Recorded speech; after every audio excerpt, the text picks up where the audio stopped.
Welcome, ladies and gentlemen, to the summary edition of Foundations of Adelar. I am the streamer, Maddie, who plays Callista and up until recently also played Science Officer Kalanara Morrison. Please note that it is unlikely that the players will be in chat. In fact, even I myself am not here, and this is just a recording. I will be reading a long rundown of what has transpired so far in the Foundations of Adelar campaign, and I hope that you all enjoy it. This will run for our usual amount of time, and I hope this helps those that are behind to get caught up on what has transpired. For starters, allow me to introduce our main party, including the two that are no longer with us due to in-game decisions. Gillet is the party monk, and his hair is somewhat messy but pulled up into a man bun. He has dark green skin with blotches of grayish-brown. Gillet seems to be very top-heavy in spite of his apparent ability to stay well-balanced. There are no additional scars of note. He now tends to wear his more expensive clothing, being a slate blue tunic with partial sleeves to the shoulders. He also has voluminous matching pants and a slate gray sash and hand and foot wrappings, which fit from palm to forearm and from foot to knee respectively.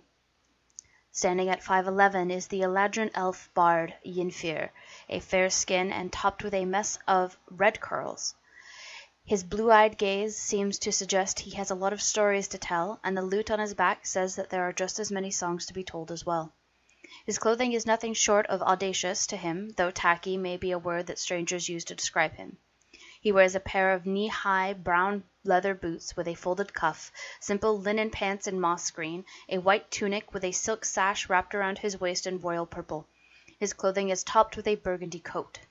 Arnath stands at 6'4", is a half-orc ranger, dark-skinned with a black hair pulled back in a long braid. The sides of his head are shaven, but the bushy, slightly wild beard more than makes up for that. A few scars mar the otherwise heavily freckled gray flesh, and his green eyes are sharp and observing.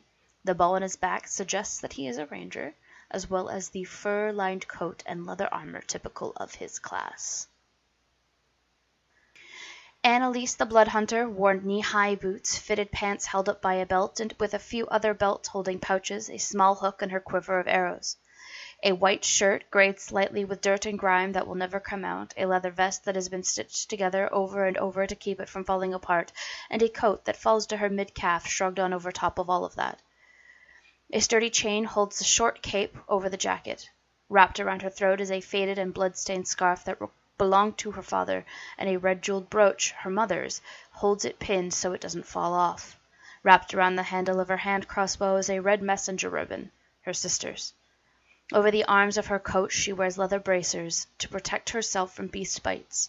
Leather gloves cover pristine kept hands, and her scarf is large enough that she pulls it around her face when in battle to keep the scent of blood and beast from her. Her black-violet hair is kept pulled back from her face with a strip of leather, and atop her head sits a hat that has seen better days. It's kept tilted forward so that she can see, but others have to try and move the hat to see her piercing violet eyes. Lucky was a warlock and was a tall, dark-haired elf with flawless skin as far as anyone could see. His face was angular, and he was always having a little laugh at something or another. He was dressed like a thief, with dark clothes, dark boots, and dark leather to protect himself, and a long, lucky streak of charm that could get the boots from a wealthy man's feet. Callista the sorceress, tiefling, has two forms, depending on her comfort level with the party she is with. With her hat, she appears as a thin waif-looking high elf with purple hair, blue eyes, and delicate features. Always smiling and pleasant to everyone she meets, she's got a thirst for knowledge that will not be quenched. Without her hat, she is average-sized with horns that go straight out from her head, following the curve of her skull to the crown and then reaching out another 3 inches past her hair. Silver eyes that match the color of her hair, and skin the color of a not quite ripe raspberry. While still fragile-looking, she looks like she could take at least a hit or two without the illusion. Archie is a tall, blonde-haired Aasimar, dressed in beautiful plate mail with green eyes. Not having seen much of the party, they only know the man in his armor, but they look forward to finding out so much more. When we first met our party, they were in the town of Adelar, a small farming village. There they were tasked with 3 separate tasks by the Adventurers Guild. There was a merchant whose goods had been stolen. There was a surgence of lizard folk that needed to be dealt with, and goblins that had taken over a mine and needed to be cleared out. Annalise had signed up for the stolen goods and went out to find out where the bandits were keeping it. In her scouting, she was able to discover exactly where that was, and it was followed up by coming back to find the party in the inn. Meanwhile, the rest of the party, Arneth, Gillet, and Yenfair, had headed out to the lizard, where the lizard folk had been reputed to be. During that time, they wound up in a slight scuffle with said lizard folk, and the group almost lost the bard at the very first episode. As a group, they managed to deal first with returning the stolen goods, and then second with the lizard folk, and then finally, as a group, they go to clear the goblins out of the mine. As they finish clearing out the mine, they find some very old tablets with an ancient language that none of them understood fully. There were bits and pieces that sounded familiar as languages that they had already known, but of the rest of it, it was too old for them to decipher. So they took them with them, intent to take them to Lanceport, where they would be able to hand them over to the scholars of the Arcadium to learn more about what had transpired. As they exit the mine, they are set upon by the woman in charge of the farmers' collective in Adalar. It turns out that she was a hag and tried to kill the party in an attempt to keep her secret safe. The party was ultimately successful and went back to the town and were lauded as heroes. On their way towards Reedsong, they were waylaid by bandits, who, it turns out, were a pair of bandits that had been spared from when they had recovered the rest of the stolen goods. Annalise scares them and takes one of them under her wing to be a blood hunter, while Yenfair takes on the other to train him. The one that Annalise had taken under her wing's name was Horace, while the one that Yenfair was to take charge of, his name was Reginald. When they get to Reedsong, they turn in their tasks from Adalar and are paid, only to pick up more tasks from the Adventurers Guild and do a few more jobs in Reedsong itself, with Horace and Reginald tagging along. During one of the missions in which they were to discover the source of a screaming whale, a terrified and terrifying female whale, they met with a sapphire blue griffin named Aj, who joined them for quite a bit of time from then on. After the wraith had been dealt with, Aj takes the pair up into the air, Horace and Reginald, to see whether or not they were made of sterner stuff.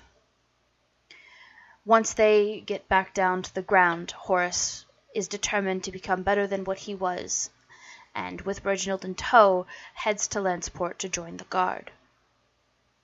In another small town, they were plagued by were-rats and a rat king. The party takes them out with Lucky, whom they had picked up outside of the mines trying to pickpocket the blood hunter Annalise. Lucky became friends with a small rat girl. When they finally arrived in Lanceport, Annalise, Gillet, and Lucky headed off towards the Adventurers Guild, while Aj, Yenfair, and Arneth headed to find a tailor and a baker. Yenfair and Arneth had a lovely time with Aj, who, after getting to try some cinnamon toast, took off into the air to meet with the rest of his Sky Warden compatriots. While at the barber shop, Arneth gets a shave, and Arneth and Yenfair are approached by a man. This man is a man from Yenfair's past, a Gafton Kane, who strong-armed him and Arneth back to his place of business, a brothel called the Silken Sash. Gillett and Annalise, meanwhile, were approached by another man who was looking for Lucky, who had mysteriously disappeared from the pair. Annalise promised that if she saw Lucky, she'd let him know that a hawker Demlin was looking for him. He moves off with his cronies, and Annalise and Gillett move off towards the Arcadium, a source of knowledge amongst the city of Lensport. Annalise and Gillett make it to the Arcadium, turning in their weapons as per the rules of the place, with Lucky invisible behind them.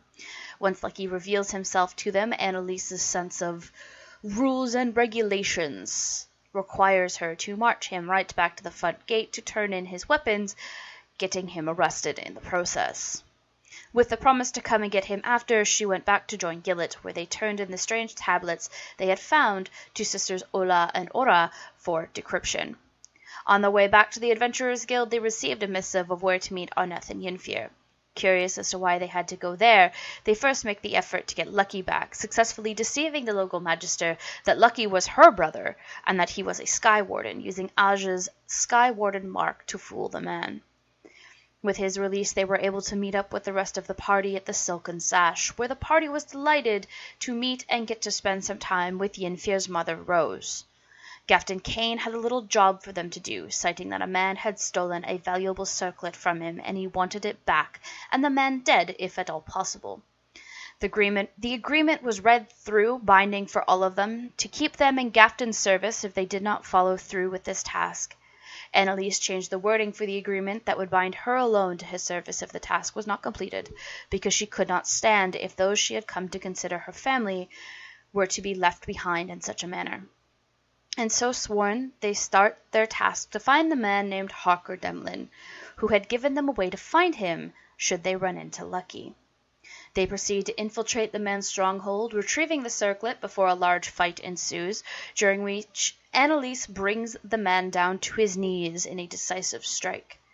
As a group, they get a hold of the circlet and they take down one of the larger crime organizations in Landsport in the process. They return to the Silken Sash, encountering minor resistance to return the circlet to Gafton Kane, fighting his drow guards, and then with some well-worded fast talking from Annalise, they were able to return the circlet, ending the arrangement. The fight ensued to take Gafton down, Annalise and Aj working to arrest him, while Lucky and Yinfir were aiming to kill him. Managing a successful arrest, the party spent time having a long discussion about letting the law work, during which Arneth tackled Lucky, who was trying for a sniper shot against Gafton as he was being led away. Lucky got away, using Arneth's budding admiration and affection for Yinfir against him. Lucky was ultimately unable to kill Gafton from his vantage point and was put into chains by Annalise, to be turned over once again to the city guard. She heads to the church that her Blood Hunter order handles in Lanceport, staying there away from the rest of the party. While in the jail, unbeknownst to the party at the time, Lucky kills Gafton Kane as he turned into a white dragon and then resumed his normal appearance. Once Lucky was let go, he returned to the party. They head to the church to retrieve Annalise, and after a heartfelt conversation with her, convince her to rejoin them. In the morning, Aj takes to the sky and assists a group in delivering a heavy object to the Arcadium. After reuniting the party, there was a loud explosion from the Arcadium, causing the party to respond quickly. Through assistance with Aj, they were able to get in to help save people. The fight ensuing winds up having the assailants getting away after stealing unknown amounts of magical items. They return to spend the night at the Silken Sash, where they enjoy the delights of the Silken Sash and learning more about each other. The next day, the party is escorted to the council for a trial for Aj. Ultimately, not a trial for any of the party, merely a formality for information of what had happened on the assault in the Arcadium. They part ways with Aj here.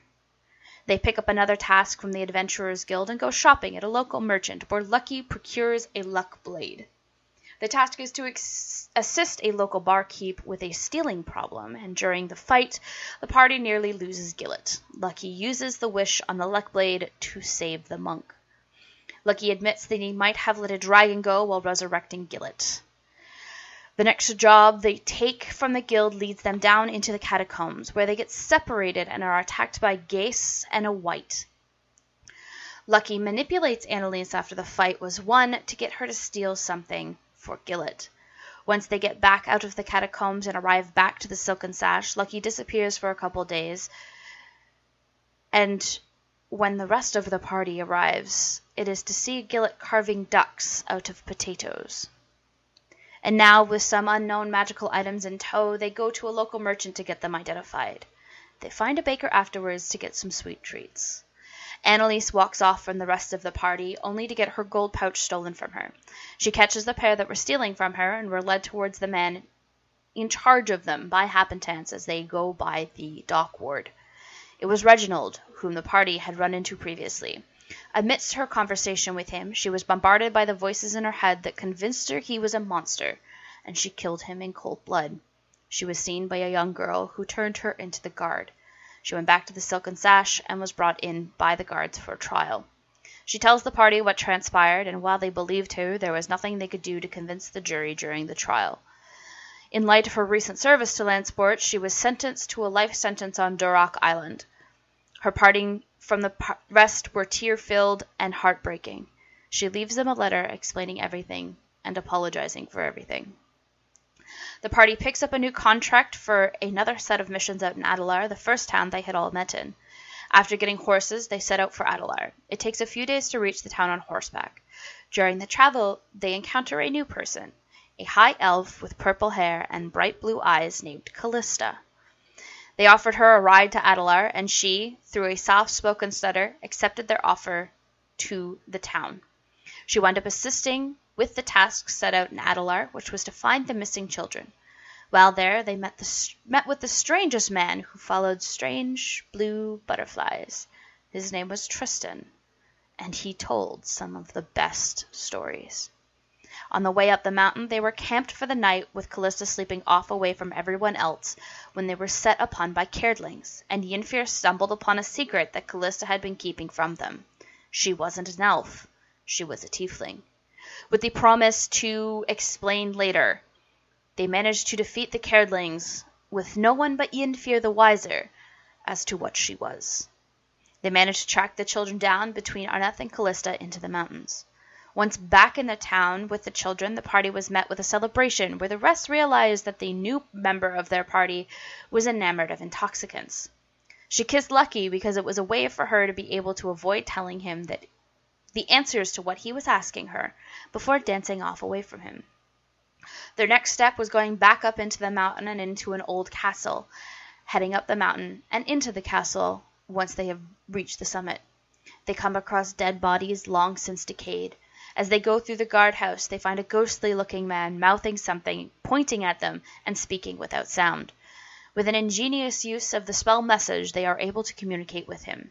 There is an exchange, and they are told that the seal is broken, and the king must be protected, and to seek him in the throne room. In this room, Arneth receives a new weapon, a sword, a magical sword, one that requires absolute concentration. They move on to the castle next, finding the throne room and the old king. He talks about his duty, and there is a discussion between Callista and Lucky, which results in a broken hat of disguise. In a desperate attempt to prevent her secret from being revealed to the party, she casts darkness to stop the reveal. It was ultimately unsuccessful. The party now knows her secret that she had hidden because of the stigma against tieflings. However, instead of revulsion, she is met only with acceptance from the party. Despite the king's prejudices against Callista, he tasks them with taking care of the demon to remove him from the world. As they explore the rest of the castle, they find a few magical items before they are set upon by vivid and strange dreams. They find the one responsible for the dreams and take care of him and his mini-dragon, who had stolen a crystal from Lucky. They descend into the bowels of the castle, where Lucky trades places with a man for all the gold behind him. This man was a strong caster named Ugdethar, who was chaos incarnate. This caster disappears off to Adelar, where the party finds him again and convince him to join them on their way to Reedsong and then on to Silverhaven. Once in Silverhaven, they take care of an adventurer's guild job to clear out a mine full of goblins. This mine was actually empty, and Ugdethar was responsible for this illusion, with some of the party believing that the man had sold the mine to the goblins and wanted people to get it back for him. However, Gillett saw through this and was able to prevent them from doing something awful. The party head to turn in this writ before claiming some more. Callista, still without a new hat, has been hiding beneath a cloak and gloves and behind Arneth and Gillett. Here they were met with a tall, regal-looking knight who told them that his name was Archibald, or Archie for short. Callista, out of reaction, hid from Archie behind Gillett and Arneth before nearly running out to go to the magic shop to find a new hat of disguise. Once back in her elf form, she was feeling much more confident to meet and be introduced to Archie. The next two tasks were simple: clear out bandits and find a little girl. However, for this party, it was never that simple. The rescuing of the little girl turned into a near fight with the urchins of the city, and them delivering the child back to her mother, with Callista discovering that they were both dragons. Promising to keep her secret if the woman kept hers, since True Sight saw right through her hat of disguise, they were paid, only to give the money back to her. Callista was pickpocketed on their way to the bandit's stronghold, only Gillett caught the man red-handed and got her coin purse back for her. They got a length of chain and used it to fake Yennefer's entrance into the stronghold, with Callista altering her appearance with the hat to back him up and the rest of the party under invisibility to protect them. They were discovered when it was revealed that the chains were a type of thieves' cant, and they couldn't read the chains. A large fight ensued, during which Archie reveals his Aasimar wings. Archie parted ways with the party for the time being, saying that he had family tasks to take care of. The party handled the wrap-up for the bandits and then were cordially invited as guests of a local magister to a party with fancy clothes paid for. They arrived at the magister's house only to be taken to the palace, where they participated in celebrating the king's birthday. The king was poisoned during the celebration and an investigation launched, with Callista leading during the questioning, focusing her attentions on the bastard brother while knowing with almost absolute certainty that it wasn't him. His brother stood up for him plenty, but the sister rarely spoke up in his defense. It was ultimately the sister who was responsible, and a small fight ensued, during which they were able to subdue her. Lauded for their efforts, Callista left a letter for the younger brother apologizing for her attacking questions and explaining her methods to him. The next day, she was left a letter from the prince thanking her and inviting her on some of his jaunts around town. The party settled in for a few months at Silverhaven, working at odd jobs and doing research on a way to free Lucky as the season started to turn cold. A trading caravan of orcs arrived to Silverhaven, and with it a great amount of goods for the party to peruse. Unbeknownst to the party, Arneth's father was in charge of the caravan, and he was greeted by his son with a fist fight. During this, Yennefer and Callista were mildly panicking about what was transpiring, while Gillett acted like a translator for the pair. The party was invited back to their camp for dinner, which they accepted and were included in the festivities. Arneth spent some quality time getting caught up with his father, being told to go see his mother at the end. As a group, the party packed up the next morning, and after sending a note of where Archie could find them, headed off towards the mountains to go to the Ayafair forest where Arneth's mother lived. The journey was fraught with danger and laughter, the party encountering ice giants and cairdlings, one of which resulted in a fight, and the other of which resulted in a hilarious summoning of flumps. Given that the snow was fresh, Callista started a snowball fight, or at least tried to, with everyone participating, though Gillett was a spoil sport and caught all of the snowballs thrown at him. They crested the mountain and spent the night with some delightful werebears, who were kind enough to bring them in for the night. As they descended down the mountain, they were now out of the snow and on a large expanse of countryside. Waylaid only once due to Arneth's skillful leading, they arrived in the Ayafair forest, traversing in during the night. Stopping in some trees to sleep, they were found by a roving band of forest protectors, who recognized Arneth from where he comfortably rested in a tree. They were led, by the guardians, to Arwa, Arneth's mother. There they were welcomed with open arms and warm food and drink. Arwa cornered Yennefer in her kitchen, letting him know that under no circumstances was he to hurt her son. He agreed, absolutely terrified of her, and the party rested in a warm house with a nice feeling of acceptance. And that, ladies and gentlemen, is the current point where we are in the Foundations of Edelar campaign. We look forward to seeing you in the new year, where we will be back. Hopefully, Archie will have found us by then, and hopefully, just maybe, there might be some true love appearing on screen. And with that, I wish you all a very Merry Christmas and a happy holiday and a very happy New Year. This is Maddie signing off, and I will see you all very soon.